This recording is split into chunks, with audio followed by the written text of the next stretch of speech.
الحمدللہ رمضان کا بابرکت مہینہ اپنی برکتوں اور عظمتوں کے ساتھ سائے فگن ہے۔ اس پہ ہم اللہ تعالیٰ کا جتنے بھی شکر ادا کریں کم ہے۔ رمضان مبارک کے بارے میں نبی کریم صلی اللہ علیہ وسلم نے فرمایا تھا کہ وہ شہر المواسات، یہ ہمدردی کا مہینہ ہے، ایک دوسرے کے ساتھ تعاون کا مہینہ ہے، اثار و قربانی کا مہینہ ہے۔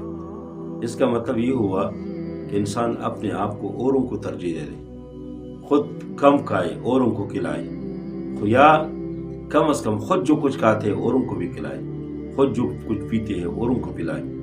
یہ صفت بہت بہترین صفت ہے، قرآن میں بھی اللہ نے ذکر کیا وَيُؤْثِرُونَ عَلَىٰ أَنفُسِهِمْ وَلَوْ كَانَ بِهِمْ خَصَاصَةٌ۔ صحابہ کرام کی صفت ذکر کیا کہ اپنے اوپر اوروں کو ترجیح دیتے، اگرچہ خود مشکل میں ہو، خود مشقت میں ہو، خود تکلیف میں ہو، پھر بھی اوروں کو ترجیح دیتے۔ اور صحابہ کرام کی زندگیوں میں اس طرح بہت ساری مثالیں